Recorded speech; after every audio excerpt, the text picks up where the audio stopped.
She was chopped up and her body had gone in the kebabs, stated a man about the young schoolgirl in England. So what really happened to Charlene Downs? We've got a hold one at his phone.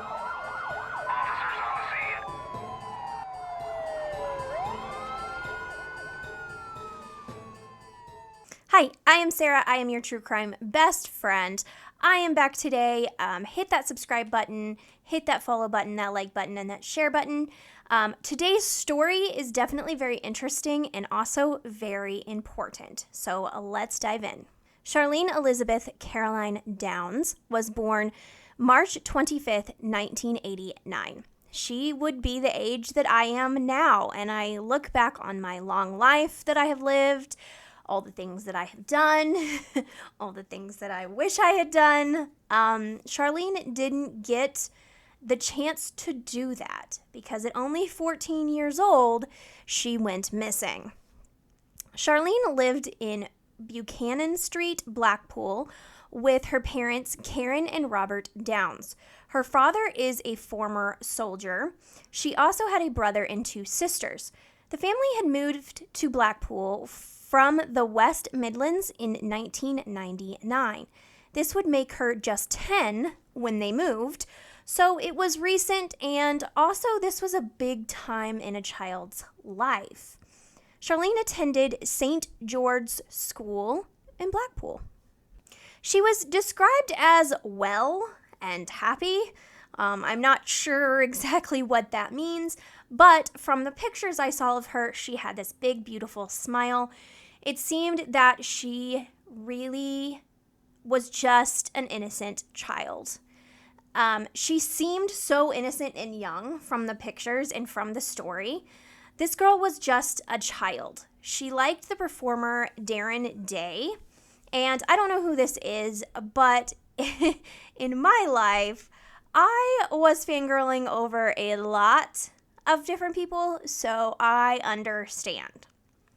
November 1st, 2003, the day that Charlene went missing, she was with her sister earlier in the day.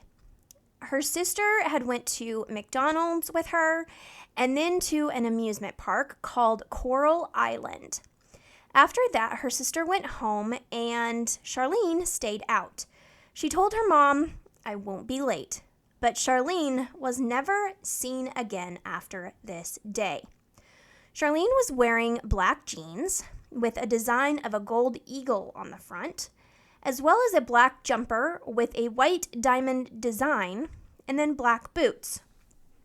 There is a photo of her walking with a woman, but that woman has never been identified. And this, to me, is definitely a red flag.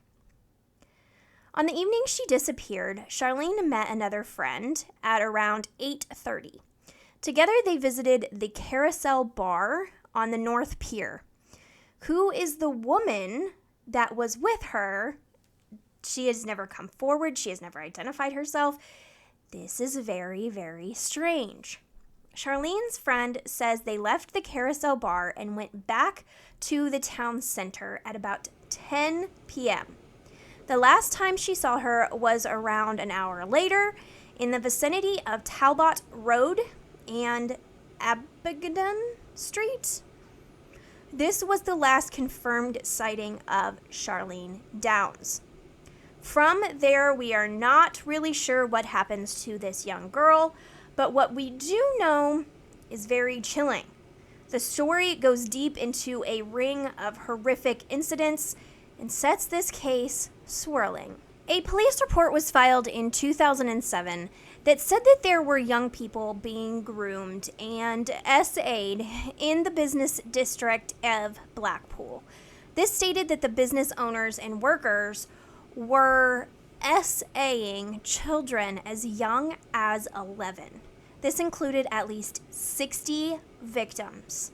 Most of these victims were around Charlene's age, between 13 and 15. The males in this area would trade cigarettes and food for these SA favors from these children. Another of the town's teen girls, 15-year-old Paige Shivers, went missing in 2007. She has also never been found. Now, I know what you are saying. How is this possible? Well, people are evil. Charlene was a good kid, but she was going through a tough time. She had recently been expelled from school and would spend a lot of time in that business area of Blackpool. Her family had been through some previous protection concerns. I'm not really sure what all happened with that, but basically they had run-ins with CPS. Charlene's father also moved his best friend into the home, and he was a convicted perpetrator of child SA. So we don't know what happened with that, but we do see some interesting things here. So she spent a lot of time away from the home. She could have met some people that took advantage of her in this struggling time. So downtown Blackpool was the first place to start looking. Police began looking into the people that were allegedly grooming these young girls. But they had to tread lightly on this issue.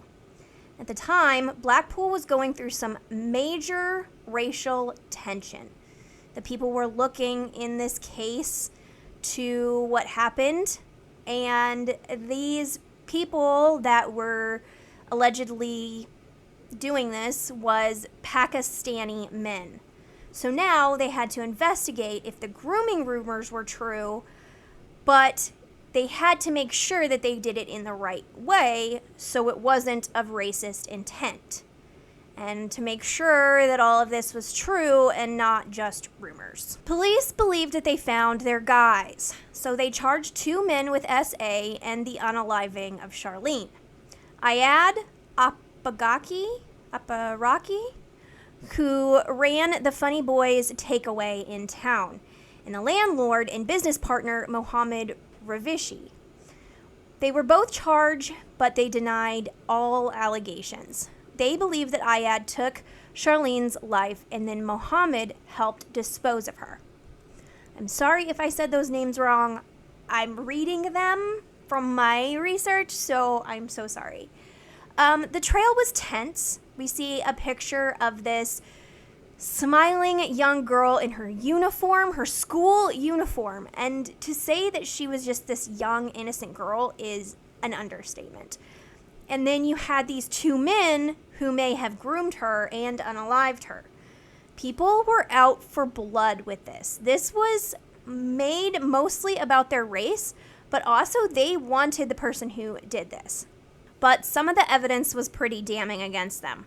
Police had audio recordings that they played during trial in which the men joked about the unaliving. They were quoted as saying she was chopped up and her body had gone in the kebabs. In other recordings, they allegedly have said, "I killed her. I killed a girl. I was just angry." They also said, "There is nothing left of her. She was here. She died. There really is nothing." This seems like a confession to me, but there is always a but. The police dropped the ball. It was hard to confirm that these confessions were real, and the investigation kind of failed from there. They took a lot of missteps on how they collected evidence, and some people believe that the 2 were just framed. In the end, they were found to be innocent, and they were let go and compensated for their troubles. I want to know how all of this went so very wrong.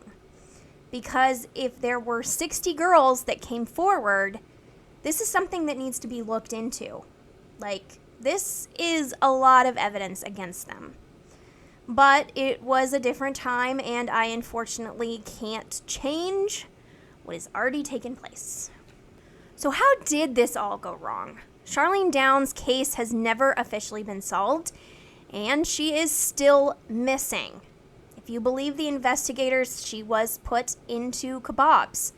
But if you believe the men, she still could be out there. The town still has trouble with the way this case happened. They blame the parents, They blame the two men's, and they also blame the victim. No one wins.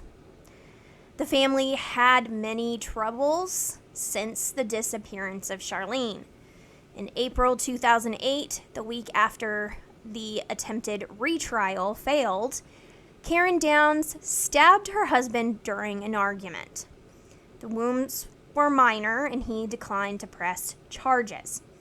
In March 2009, Charlene's sister Emma pleaded not guilty to racially aggravated assault against the brother of the man who had been charged in the unaliving of Charlene.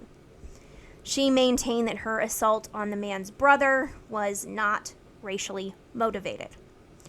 On the first day of her trial, the prosecution accepted her plea to common assault, a less serious offense. She was sentenced to community service. In 2012, Charlene's younger brother admitted in court to punching the man who faced the charge of helping dispose of her body, Muhammad. He was given a fine and a suspended sentence. Everyone was having a hard time dealing with the outcome of the trial. The community, the family, and Charlene was still missing, and that was something very hard to deal with. On August 2017, police arrested a 51-year-old man from Preston. They believed he may have been responsible, but he was released 2 days later and is no longer under investigation. This is where the case of Charlene stands today. It is a huge mystery that still haunts me and now will haunt you. What happened to this young girl? Who do you believe in this story, and why? I'm Sarah. I am your true crime best friend. Today's story was short but important, so please click that subscribe button, and I'll be seeing you next time. Bye-bye.